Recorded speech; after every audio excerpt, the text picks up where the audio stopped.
মহাপ্রভুকে সাদা কাপড় পরালো কেন? প্রশ্ন হবে না? একটু কালারিং হলে ভালো হতো। সাদা পরালো, ভাববেন না আজকে আমি সাদা পরেছি বলে বলছি।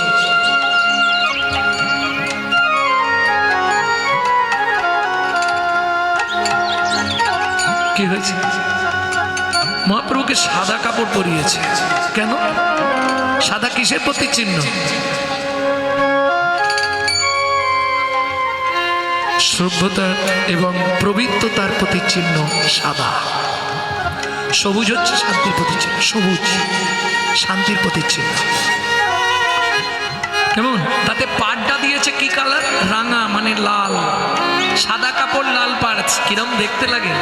মায়েরা পড়েন না সাদা কাপড়ে? এই তো পড়েছে, সাদা কাপড়ে লাল পাড়, সুন্দর দেখতে লাগে। লাল কিসের প্রতীক চিহ্ন? প্রেমের প্রতীক চিহ্ন লাল।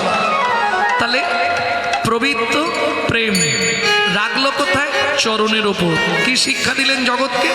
জগৎবাসী তোমরা দেখো,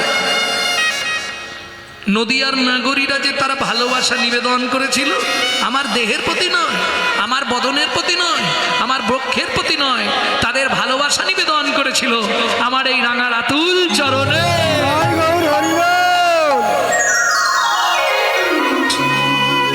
এগুলো আপনাকে জানতে গেলে রাধা গোবিন্দনাথের চৈতন্য চরিতামৃতে শ্রীধর স্বামীর টিকা পড়তে হবে। ওই টিকা টিপুনিগুলো না পড়লে এই আনন্দগুলো পাওয়া যাবে না। আর এই আনন্দগুলো না অনুভব করলে ভক্তের আনন্দ হবে না। কীর্তন তো সবাই করে চলেছে, কে? কারণ এখন তো এই কীর্তনগুলো আর চলছে না। আমি হুগলির দিকে এলে এগুলো গাই কেন? হুগলির মানুষ কীর্তন শুনতে চায়। ওই এটা কোন দিকে রাখবে, ওটা কোন দিকে করবে, এক নিয়ে কীর্তন নয়। এখন আবার কীর্তনীয়রা সব আধুনিক গান লাগিয়ে দিচ্ছে কীর্তন বাসরে। হ্যাঁ, কোথায় চলে গেল বাংলার কীর্তন? রেল যেমন তার বাবার রাস্তা দিয়ে চলে, কীর্তনের নিজস্ব একটা রাস্তা আছে, সেটাই কীর্তনীয়রা সব ভুলে যাচ্ছে। একটাই লক্ষ্য, নাম কিনতে হবে, 50-এর জায়গায় 1 লাখ করে দিতে হবে। হ্যাঁ, তাই হাসছো তুমি। এখন বর্তমান কলিযুগে যে বেশি টাকা নেয় সে হলো বড় দল। কান যা পারে।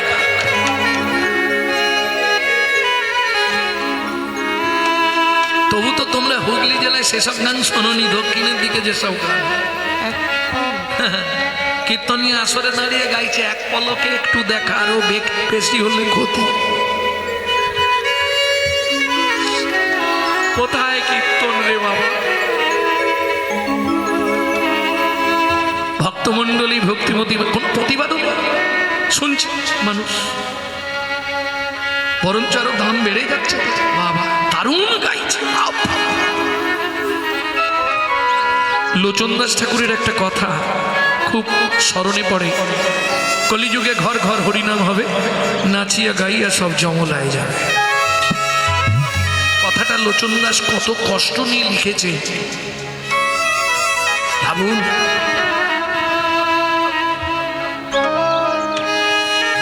আর কিছু হোক না, হুগলি জেলায় কীর্তন করতে এসে একটু শান্তি পাওয়া যায়, বাকি কোথাও নেই। বেশিরভাগ জায়গাতেই তো কীর্তন চলতে চলতে, আর রাত্রি 10টা-11টা থেকে যদি আসর শুরু হয়, ও অর্ধেক শ্রোতা আর অর্ধেক হরিনাম, বুঝলেন না? সব চোখ লালে লাল। এই ঠিক করে গাওয়া বলছি দাদা, কীর্তন গান না। তাহলে আমি এতক্ষণ কি ঘাস কাটছি নাকি?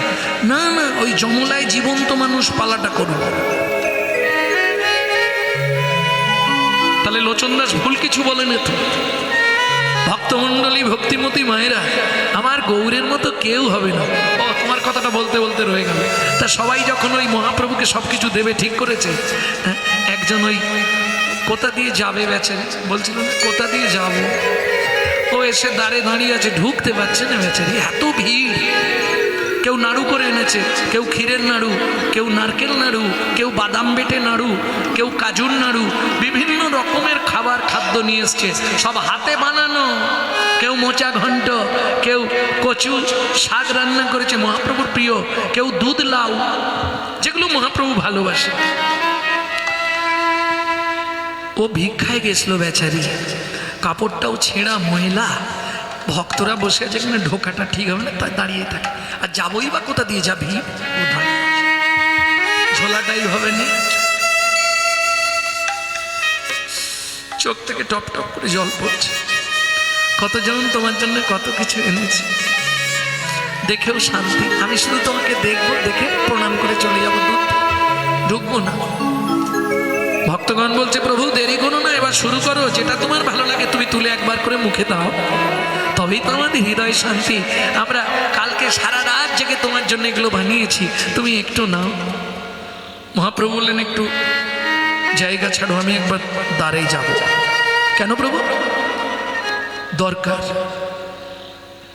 আমার যেটা ভালো লাগবে আমি সেটাই খাবো, দেখে নি আগে কে কি এনেছে, আমি ঘুরে ঘুরে দেখবো না। অনেক লোকের ভিড় তো, তা মহাপ্রভু হাঁটতে হাঁটতে দ্বারের দিকে গেছে। ভক্ত এইভাবে আড়াল করে চুপ করে দাঁড়িয়ে আছে, মহাপ্রভু যাতে না দেখতে পারে। ছুটে গিয়ে মহাপ্রভু কি করলো জানো? সোজা সুজি একবারে ভক্তের ভিক্ষার ঝোলার মধ্যে হাতটা ভরে দিয়েছে। আর ভরে দিয়ে হাতে কি লেগেছে? কতগুলো খুদ চাল। ওই খুদ চালটাই মুঠো করে ধরেছে। প্রভু কি করছো তুমি, কি করছো তুমি? ভক্তটিকে শুক্লাম্বর ব্রহ্মচারী। মহাপ্রভু মুঠো করে ওই খুদ টন্ডুলটাকে একবারে আঁটো সাঁটো করে ধরেছে। ভক্ত খোলার চেষ্টা করছে, প্রভু খোলো, হাত খোলো, ফেলে দাও ওগুলো। মহাপ্রভু কি করলো জানো? ওগো শুক্লাম্বরে ঝোলা হতে এবার ক্ষুদ্র তন্ডুল লইয়া গো, ওগো শুক্লাম্বরে ঝোলা হইতে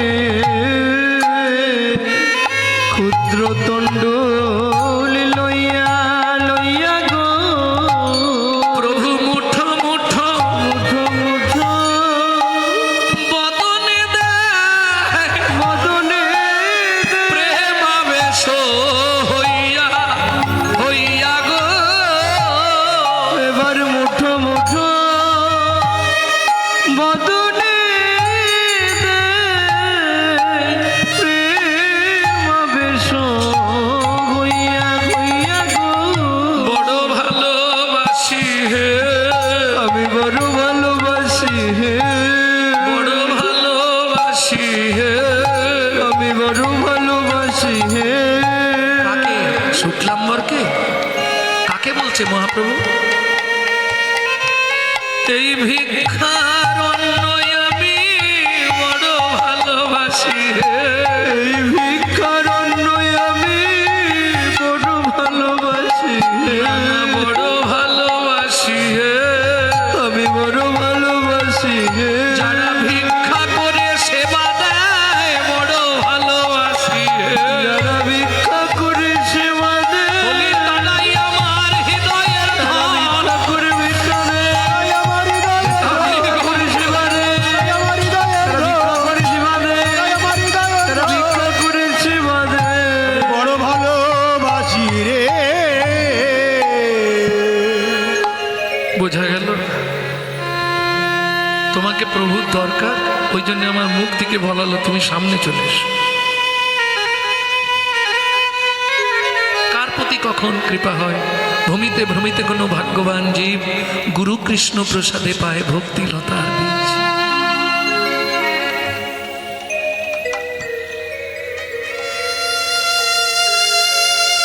কত শত আনন কত চতুরানন। চতুর্মুখে ব্রহ্মা আজ পর্যন্ত যে তত্ত্ব জানতে পারল না। চতুরানন মানে ব্রহ্মা, শিব, ইন্দ্র, বরুণ, পবন কত সাধনা করে যে তত্ত্ব জানতে পারল না, গূঢ় তত্ত্ব, সে তত্ত্ব জানা বড় দায়, বড় কঠিন ব্যাপার। মহাজন বলছে শোনো, চারি বেদ ষোড় দর্শন পড়িয়া সে জন, সে সে যদি গৌরাঙ্গ নাহি ভজে, সে যদি গৌরাঙ্গ নাহি ভজে। চারটে বেদ পড়েছো, 18টা পুরাণ পড়েছো, 6টা দর্শন পড়েছো, 12টা উপনিষদ পড়েছো, কিন্তু তুমি তো গৌর চরণ ভালোবাসো না, তুমি তো গৌর চরণের রতিমতি দাও নাই, ওতে কোনো লাভ নেই। কেন বললাম লাভ নেই জানো? ও নাগরী, ও নাগরী, লবণবিহীন তরকারির যেমন কোনো মূল্য নাই, লবণবিহীন তরকারির যেমন কোনো মূল্য নাই। ওই যে রাঁধুনি এসছে স্কন থেকে, বিশাল রান্না করছে, বাপরে একটুখানি তরকারি খেয়ে দেখলাম অপূর্ব স্বাদ হয়েছে, বেশ সুন্দর রান্না করেছে, কিন্তু অনেক মশলাপাতি দিয়েছে, একটা জিনিস শুধু দেওয়া হবে না, কি হবে? রান্না হয়ে গেল। লবণবিহীন তরকারির যেমন কোনো মূল্য নাই, যেমন কোনো মূল্য নাই। মৃতদেহে সোনার গয়না দিয়ে সাজালে যেমন শোভা হয় না, যেমন কোনো শোভা হয় না। এই কলিযুগে মানব জন্ম পেয়ে, মানব জনম পেয়ে যে ব্যক্তি আমার গৌর গোবিন্দ চরণ ভজে না, গৌর গোবিন্দ চরণ ভজে ও নাগরী, তার বাঁচার চেয়ে মোরাই ভালো, বাঁচার চেয়ে মোরাই ভালো। তার এমনি জন্মে অমনি গেল, বাঁচার চেয়ে মোরাই ভালো। আর এমনি জনম অমনি গেল, বলে কেন বা ভাবে জন্ম নিল রে তাই, জনম অমনি গেল। এমন হলো আর এমনি জনম অমনি গেল, বাঁচার চেয়ে মরাই ভালো। বেদ বিদ্যা দুই কিছু নাহি জানাতা, বেদ বিদ্যা দুই কিছু নাহি জানত। বেদ বিদ্যা দুই কিছু নাহি জানতা, বেদ বিদ্যা দুই কিছু নাহি জানত। সে যদি গৌরাঙ্গ করে ও গো, সে যদি গৌরাঙ্গ করে সকল রসের সার জেনেছে, সকল রসের সার জেনেছে। যে জন গৌর চরণ সার করেছে, সকল রসের সার জেনে, নিজের গৌর চরণ সার করেছে, সকল রসের সার জেনেছে। সে যদি গৌরাঙ্গ করে ও গো, সে যদি গৌরাঙ্গ করে তার সব জানা হয়ে যাবে। বুঝে নেওয়া গেল? কেউ যদি গৌর তত্ত্ব জেনে যায়, তার সব তত্ত্ব জানা হয়ে যায়। ও মায়েরা, তত্ত্ব মানে বোঝেন তো? তত্ত্ব মানে বোঝেন তো? তত্ত্বের কিন্তু দুটো বানান, একটা তয়েব তত্ত্ব, একটা তয়ে তত্ত্ব। তয়েব তত্ত্ব মানে ওটা কোন তত্ত্ব জানেন? ওটা কোন তত্ত্ব? না, সাধ্য বাড়ির তত্ত্ব, বিয়ে বাড়ির তত্ত্ব, ফুলসজ্জার তত্ত্ব, ওটার বানান তয়েব। আর যেটা পঞ্চতত্ত্ব, ওর বানানটা হচ্ছে তয়ে ত। পাঁচটা তত্ত্ব জানো তো? শ্রী অদ্বৈত নিত্যানন্দ শ্রীবাস গদাধর, সবার মধ্যে নৃত্য করে গৌরাঙ্গ সুন্দর, গৌরাঙ্গ সুন্দর। পাঁচটা তত্ত্ব, ক্ষিতি অপ তেজ মরুদ ভূম। তত্ত্ব তত্ত্ব সবাই বলো, কত তত্ত্ব যেন, যেন 24টা তত্ত্ব নিয়ে দেহের গঠন, ওগো 24টা তত্ত্ব নিয়ে দেহের গঠন। পঞ্চভূত ক্ষিতি অপ তেজ মরুদ ভূম, ষড়রি পুলবে মোহ আশ্চর্য কোদকাম, সররি পুলব মোহ মাশ্চর্য ক্রোধকাম। দশেন্দ্রিয় ক্ষত তারা হয় তো পৃথক, পৃথক কর্মেন্দ্রিয় জ্ঞানেন্দ্রিয় বিবিধ নামাত্মক, কর্মেন্দ্রিয় হস্তপদ গুচ্ছলিঙ্গ বাক, জ্ঞানেন্দ্রিয় চক্ষু কর্ণ নাসা জিহ্বাতক, মহাভূত অহংকার আর হয় জ্ঞান। এই তো 24টা তত্ত্বে দেহ নিরূপণ। ওগো, এই তো 24টা তত্ত্বে দেহ নিরূপণ। তাই হরি হরি হরি হরি। এই তো 24টা তত্ত্বে দেহ নিরূপণ। এই 24 তত্ত্ব কোথায় আছে? এই 24টা তত্ত্ব কোথায় আছে? কি গো? মহাপ্রভুর চরণে। 10 তত্ত্ব হাতে 10 তত্ত্ব, নখারবিন্দ তত্ত্ব যথাং। মহাপ্রভুর যে নখগুলি প্রত্যেকটা এক একটা তত্ত্ব। তাহলে 20টা হলো, বাকি 4টে গরল, আদ্য, উন্মাদ, জিজ্ঞাস, এই 4 তত্ত্ব। মোট 24 তত্ত্বে যেমন তোমার দেহ তৈরি, এই 24 তত্ত্বই মহাপ্রভুর চরণে। নিতাই গৌর হরি বল। তাই তো নয়নানন্দ দাস ঠাকুর লিখছে, তোমাকে বেদ পড়তে হবে না, তোমার বিদ্যা নেই, তুমি মূর্খ। বেদ বিদ্যা দুই কিছু নাহি জান, বেদ বিদ্যা দুই কিছু নাহি জানত, বেদ বিদ্যা দুই কিছু নাহি জান। বেদ বিদ্যা দুই কিছু নাহি জানত। সে যদি গৌরাঙ্গ করে সার, সে যদি গৌরাঙ্গ করে সার, সে যদি গৌরাঙ্গ করে সার, সে যদি গৌরাঙ্গ করে সার, নয়নানন্দে দেবনে সেই তো সকলে জানে। নয়নানন্দে মনে সেই তো সকলি জানে। প্রভু নয়নানন্দেতে ভনে সেই তো সকলে জানে। প্রভু নয়নানন্দেতে ভনে সেই তো সকলি জানে। সর্বসিদ্ধি সর্বসিদ্ধি সর্ববুদ্ধি সর্ববুদ্ধি পরতলে তার। সর্ববুদ্ধি পদ তলে তার। সর্বসিদ্ধি পদ তলে তার। বৈষ্ণব কবি নয়নানন্দ দাস ঠাকুর এক পাশে দাঁড়িয়ে বললে, শোনো, এ জগতে যে গৌর চরণের অতিমতি দিয়েছে, ধনজন দেহ গেহ যা কিছু মোর, অর্পিন তুয়া পদে শ্রী গৌর কিশোর। শ্রী গৌর কিশোর। নয়নানন্দেতে ভনে সেই তো সকলই জানে। অনাগরী সর্বসিদ্ধি কর তলে তারে রে।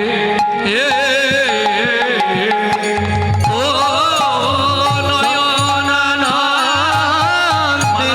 মনে রাধে সর্বসিদ্ধি তার রে। ও নয়নানন্দেতে ভরে সর্বসিদ্ধি তার রে। ও নয়নানন্দেতে বনে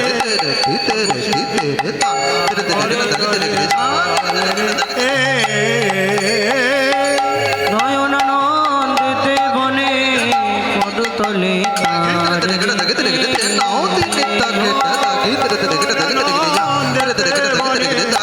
করতলে তাল রে।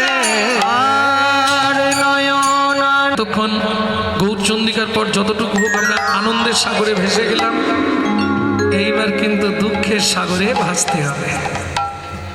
হ্যাঁ, চলুন যাব এই মুহূর্তে কোথায়? বৃন্দাবন থেকে সোজা চলে যাব দ্বারকায়। যেদিন কৃপা করে গেলেন প্রভু দ্বারকা নগরে, যেদিন কৃপা করে গেলেন প্রভু ওই দ্বারকা নগরে। 89 বৎসর কৃষ্ণ 89 বৎসর কৃষ্ণ দ্বারকায় রাজত্ব করে।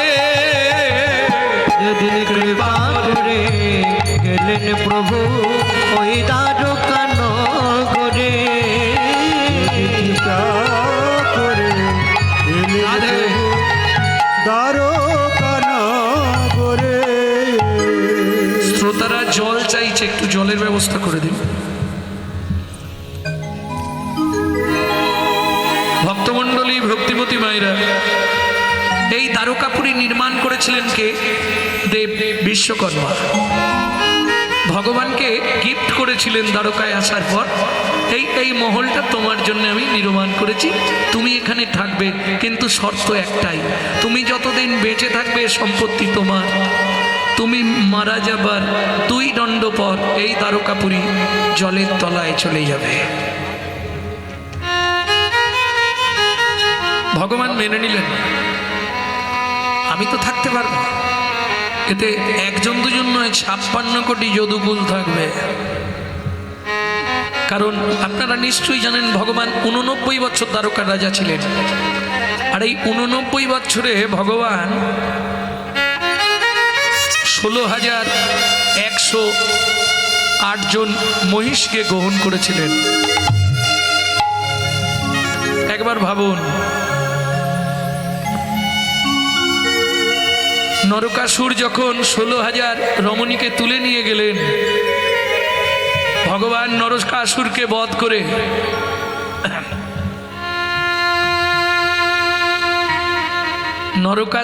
বধ করে সেই সব মহিলাদের ফিরিয়ে দিতে গেলেন তাদের স্বামীদের কাছে।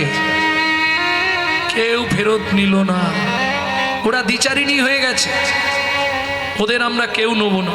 তখন কি করবে তারা ঠিক করলো, গঙ্গায় ঝাঁপ দিব তেজিব পরাণ, শুধু মরণের কালে বলবো কৃষ্ণ কৃষ্ণ না। যেই ঝাঁপ দিতে যাবে ভগবান বললেন তোমরা ঝাঁপ দিও না, আমার স্বীকৃতি নিয়ে তোমরা বেঁচে থাকবে। ভাববেন না যেন ভগবানের 16,108টা বউ ছিল।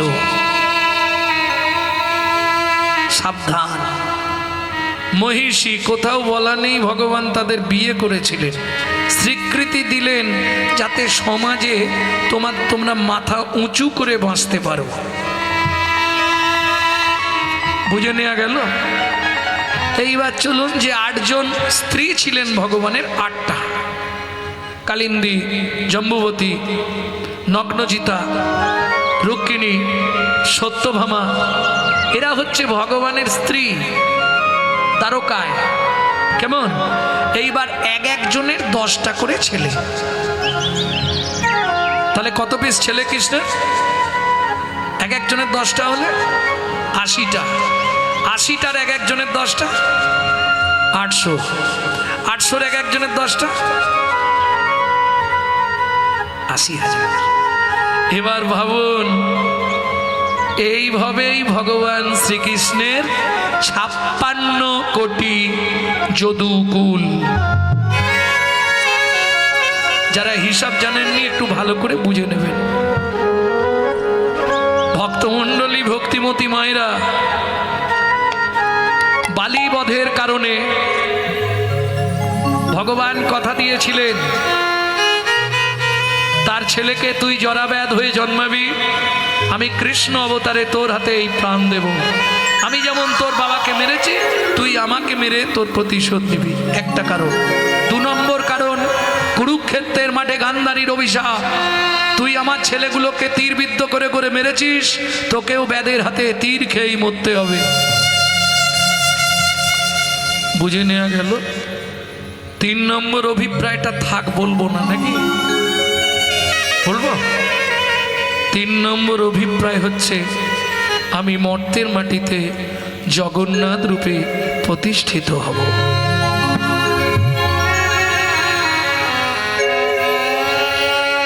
ভক্তমণ্ডলী, ভক্তিমতী মায়েরা, তাহলে চলুন চলে যাই দ্বারকার সেই প্রান্তের শেষ বন। কি করছে ভগবান? গাছের ডালেতে বসি কৃষ্ণ দয়াময়, গাছের ডালেতে বসি ওগো কৃষ্ণ দয়াময়,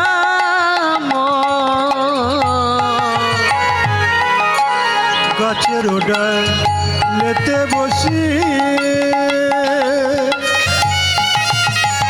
ওগো কৃষ্ণ দয়াময়, হেন কালে জরাব্যাধ উপনীত হয়, হেন কালে জরাব্যাধ উপনীত হয়, ওগো হেন কালে জরাব্যাধ উপনীত হয়, ওগো হেন কালে জরাব্যাধ উপনীত হয়।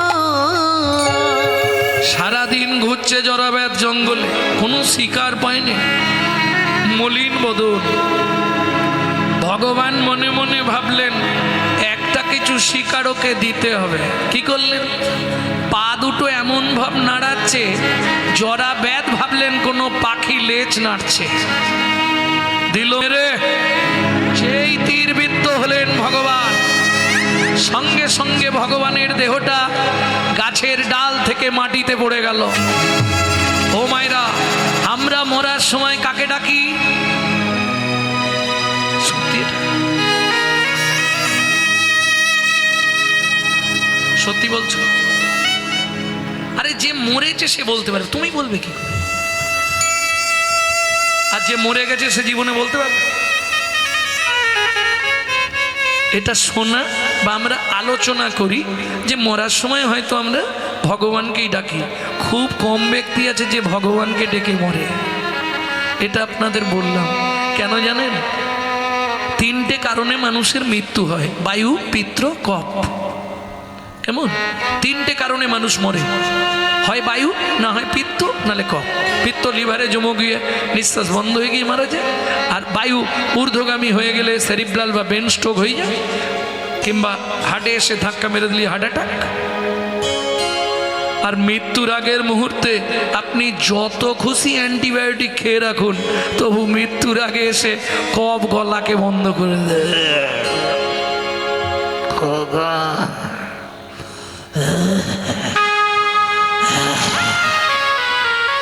চেপে ধরবে কফ, রাজ্যের কফ এসে জমে যাবে, বেরোবে না তো। এর জন্যেই বারবার এই হাত তুলে হরিবোল বলানো, এটা প্র্যাকটিস করানো, বোঝা গেল না? অভ্যাস করানো। এই যে হরিবোল বারবার বলছেন, সেই সময় যদি একবার হড়কে যায় কৃপা হয়ে যাবে। মানে কি, রিজার্ভেশন করাই থাকছে, শুধু ওই দিন টিকিটটা কনফার্ম হয়ে যাওয়া। বুঝে নেওয়া গেল? না হলে মৃত্যুর সময় ডাকবে, ছেলের নাম খোকন, ঝটন, এই ডাকবে। যার জন্যে তো আগেকার দিনে এই কি করতো, ঠাকুরের নামে নাম রাখতো। ছেলেকে ডাকতে গিয়ে যদি ডাকা হয়ে যায়, যেটা অজামিলের হয়েছিল, 1 কড়ি 2 কড়ি 3 কড়ি 4 কড়ি 5 কড়ি 6 কড়ি 7 কড়ি 8 কড়ি 9 কড়ি 9 কড়ি পর্যন্ত কড়িতেই নাম ছিল। ব্রাহ্মণ বললেন, দেখ খালি কড়ি কড়ি কড়ি, এই ছোট ছেলের নাম রাখো নারায়ণ। আর বাবা মা দেখবেন সবার থেকে বেশি ভালোবাসে ছোটটাকে, মানে ওটা শেষ গুড়ন্তি, তো ওটা একটু ভালোবাসা বেশি পায়। ও মরার সময় যেই মনে সব ছেলেদের নাম ভুলে গিয়ে নারায়ণ নারায়ণ ডেকে দিয়েছে, ব্যাস বিষ্ণুদূত এসে হাজির। কেন? মৃত্যুকালে যদি জীব একবার তার নাম ধরে ডাকে, পুষ্পরথে স্বর্গবাসী জমছে দেখে। সারা জীবন করেনে, মরার সময় করে ফেলেছে, এতেই কৃপা হয়ে গেল। মরণকালে একবার তখন তো আসবে না, এই জন্যে প্র্যাকটিস করানো হয়। তাহলে যাই হোক, আমরা মরার সময় ভগবানের চিন্তা করি, ভগবানকে ডাকবার চেষ্টা করি, বা বিপদে পড়লে কি করি, ভগবান রক্ষা করো, তাই না? বিপদে পড়িয়া সাধু কলা চোপা খায়, আর বিপদ কাটিয়া গেলে বৃদ্ধ অঙ্গুলি দেখায়। বিপদে পড়লেই ভগবান। नितना हंते हरि मिले तो बदूर पंद्रई, दुख में सब कही हरि भजेगा, बोलो सुख में भजे कोई। तुलसी पितले हरि मिला तो मैं पितला हूँ झाड़, पाथर पूजले हरि मिला तो मैं पूजता हूँ पहाड़, मैं पूजता हूँ पहाड़। दूध पिले से हरि मिला तो बहुत बदसो वाला, बहुत बदसवाला। मीरा कहे बिना प्रेम से, बिना प्रेम से नहीं मिले नंद लाला, नहीं मिले नंद लाला। प्रेम बिना ताके पावा जाबे ना। তাহলে সবাই বিপদে পড়লে ভগবানকে ডাকি, ভগবান গাছ থেকে পড়ে গেল, পা থেকে গল গল করে রক্ত বেরোচ্ছে, যন্ত্রণায় ভগবান ছটপট করছে। এত শিষ্য, এত ভক্ত, দ্বারকায় কত হাজার বললাম, যদুকুল 56,000 বলো, 56 কোটি। একজনের কারোর নাম মনে নেই ভগবানের, কাউকে একটা ডাকছে নেই। কার নাম ধরে ডাকছে ভগবান? অর্জুন, অর্জুন,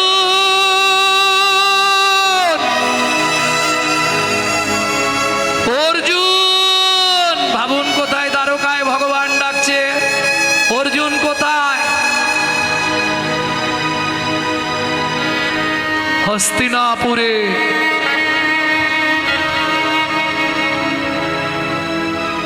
নিমিষে পৌঁছাতে হবে, সম্ভব?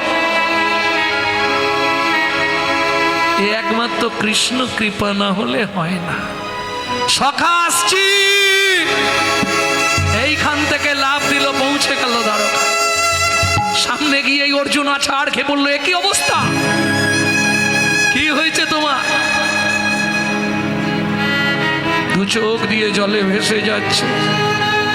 ওই জরা ব্যাধ আমায় তীর বিদ্ধ করে দিয়েছে। ক্রোধে অগ্নি প্রজ্বলিত অর্জুন, সখা তুমি একবার বলো ওই জরা ব্যাধকে আমি শেষ নিঃশ্বাস দিয়ে দিই, ওকে আজ আমি শেষ করে ফেলবো। অর্জুন, আমি ওকে বলেছিলাম তেতা যুগে দাপড়ে তুই আমায় মারিস, আমি যেমন তোর বাবাকে মেরেছি তুই আমাকে মেরে সেই প্রতিশোধ নিয়ে নিস। এ তুমি কি করলে সখা? অর্জুন, আমার আর সময় নেই, আমাকে চলে যেতে হবে। তুমি খুব তাড়াতাড়ি দ্বারকাপুরীতে খবর দিয়ে দাও, আর 1 থেকে 2 দণ্ড সময়ের মধ্যে দ্বারকাপুরী জলের নিচে চলে যাবে। সবাই যেন দ্বারকাপুরী ছেড়ে বেরিয়ে চলে যায়। ছুটছে অর্জুন। তুমি সখা একটু অপেক্ষা করো, আমি খবর দিচ্ছি। ঊর্ধ্বশ্বাসে ছুটলেন দ্বারকাপুরীতে। কে কোথায় আছো? বেরিয়ে এসো। রুক্মিণী, সত্যভামা, নগ্নজিতা, কালিন্দী সবাই ছুটে এলো। একে একে ভর্তি হয়ে গেছে অর্জুনকে ঘিরে। কি হয়েছে? কথা আর বলতে পারছে না, আর মুখ থেকে কোনো আওয়াজ বেরোচ্ছে না অর্জুনের।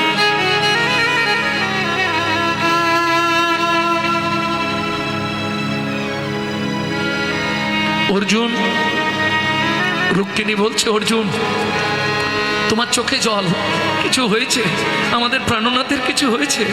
অর্জুন তুমি বলো, তোমরা দ্বারকাপুরী ছেড়ে বেরিয়ে যাও, দ্বারকাপুরী জলের নিচে চলে যাবে। এটা একমাত্র রুক্মিণী জানতো। কৃষ্ণ একদিন রুক্মিণীকে বলেছিল, আমি যেদিন মারা যাব সেদিন দ্বারকাপুরী জলের নিচে চলে যাবে। আছাড় খেয়ে পড়লো দ্বারকার মাটিতে রুক্মিণী। অর্জুন মনে মনে ভাবলেন, এবার সত্যিটা বলেই দিতে হবে।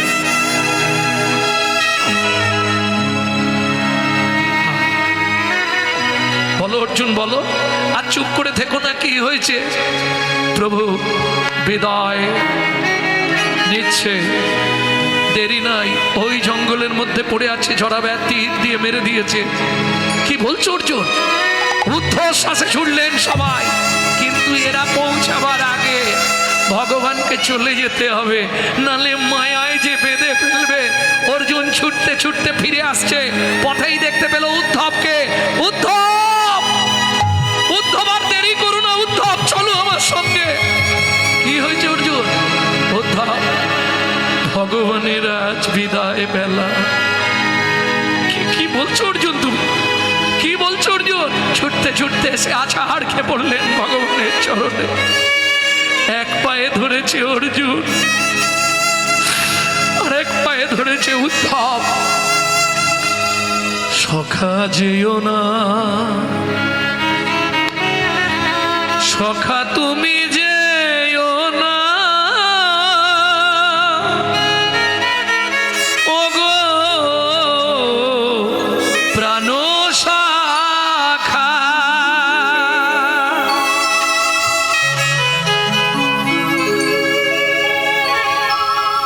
ওদিকে মাথায় হাত দিয়ে হাউ হাউ করে কাঁদছে জড়াবে। সামান্য একটা তীরে এই অবস্থা হয়ে গেল। ছুটে গেল অর্জুন মাথার ধারে। উদ্ধব বসেছে চরণ দুটো কোলের ওপর নিয়ে, একজনের কোলে চরণ আর একজনের কোলে মাথা। অর্জুনের কোলে রাখলেন মাথা, অর্জুনের হাত দুটো ধরে ভগবান কাঁদতে কাঁদতে বলে গেল, আমার যেটুকু আশা বাকি রইল তুমি পূর্ণ করে দিও। কৃষ্ণ কৃষ্ণ কৃষ্ণ।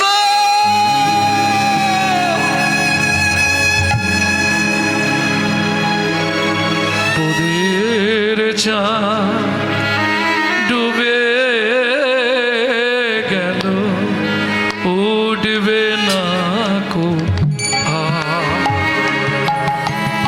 ব্রজের চাঁদ ডুবে গেল, উঠবে না।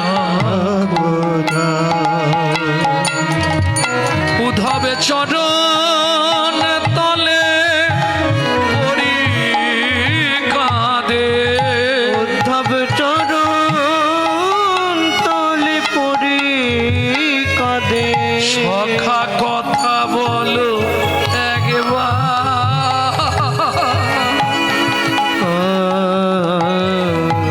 উঠবে না কো ব্রজের চাঁদ ডুবে গেল, উঠবে না রোজের চাঁদ ডুবে গেল, উঠবে না কোথাও। আচ্ছা, অনেকের মনে অনেক রকম সন্দেহ, ভগবান শ্রীকৃষ্ণের দেহটা কি হলো? যেমন মানব জাতিকে পুরানোর আগে চিতা সাজানো হয়, ভগবানের জন্যও চিতা সাজানো হলো। খুব মন দিয়ে শুনে নিন, কোথা থেকে বলছি? স্কন্দ পুরাণ থেকে। ভগবানের জন্যও সাজানো হলো চন্দন কাঠ ঘি মাখিয়ে চিতা সাজানো হলো। দ্বারকাবাসী এসে তখনও পৌঁছাতে পারেন।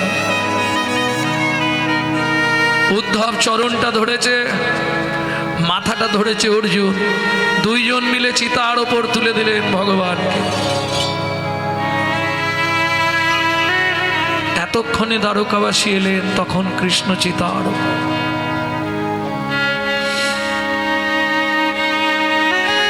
চোখের জলের বন্যা বয়ে যাচ্ছে,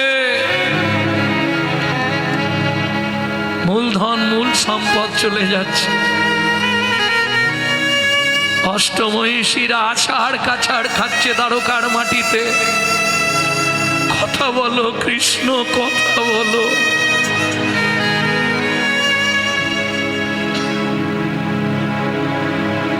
দেরি করে লাভ নেই, অগ্নি সংযোগ করে দাও।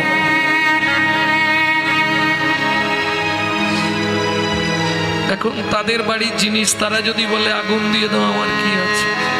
কে আগুন দেবে? আগুনটা দেবে কে? রুক্মিণী বললেন, সবাই মিলে যাকে বলবে সেই দিয়ে দেবে। তা আমাদের দ্বারকাপুরে তো ছেলের অভাব নেই, যে হোক একজন দিলেই হবে। রুক্মিণী বললেন, না, ওটা হবে না। ভগবান কৃষ্ণকে যে সে আগুন দেবে, এটা মেনে নেওয়া যাবে? সবার আগে প্রতিবাদ করলেন রুক্মিণী। কেন? রুক্মিণী বললেন, যদি আগুন দিতে হয় অর্জুনের যথাযোগ্য, যাকে নিমিষ না দেখতে পেলে পাগল হয়ে যেত। আমরা 8 জন থাকতে, এত নাতি নাতনি, এত সম্পদ থাকতে, তবু সে অর্জুনকে চোখে হারাতো সবসময়। অর্জুন দেবে আগুন। চলুন, অগ্নি সংযোগ করবে তো, কিন্তু জ্বালাবে কি? যেটাই জ্বালাচ্ছে যাচ্ছে সেটাই জ্বলছে না।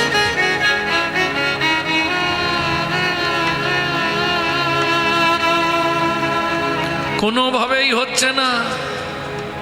পাথরে পাথরে ঘষা হচ্ছে, আগুন জ্বলছে কিন্তু ধরছে না। অর্জুনের মাথায় হাত, কেটে গেল 2 দণ্ড। অগ্নি সংযোগ হচ্ছে না, কাঁদছে। কি হবে তাহলে? কেমন করে আগুন দেয়া হবে? আবির্ভূত হলেন স্বয়ং অগ্নিদেব। হাউ হাউ করে কাঁদছে। আগুন যদি কাঁদে আর জ্বলবে? অগ্নিদেব কাঁদছে। কি বলছে শুনুন। অর্জুন কাঁদি কহে অগ্নিদেব,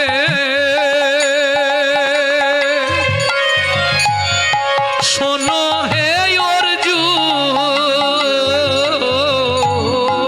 কাদি কহে অগ্নি রে, শুনো হে অর্জুন। শ্রীকৃষ্ণের অঙ্গে নাহি দেব গোয়াগু। কৃষ্ণ অঙ্গেতে আমি না দেব আগুন। আমি তাপ দিতে পারবো না গো। আমি তাপ দিতে পারবো না গো। যে অঙ্গে নিত্য তুলসী চন্দন দি তাপ দিতে পারবো না এই গো। অঙ্গে তুলসী চন্দন নিত্য দি আমায় তুমি ক্ষমা করো। অঙ্গে তুলসী হরি হরি বল। আমায় তুমি ক্ষমা করো, অঙ্গে তুলসী চন্দন দি তাপ দিতে পারবো না গো। দৈববাণী হলো অর্জুন চিন্তা করো না, আমার দেহটা নদীর জলে নিক্ষেপ করে দাও।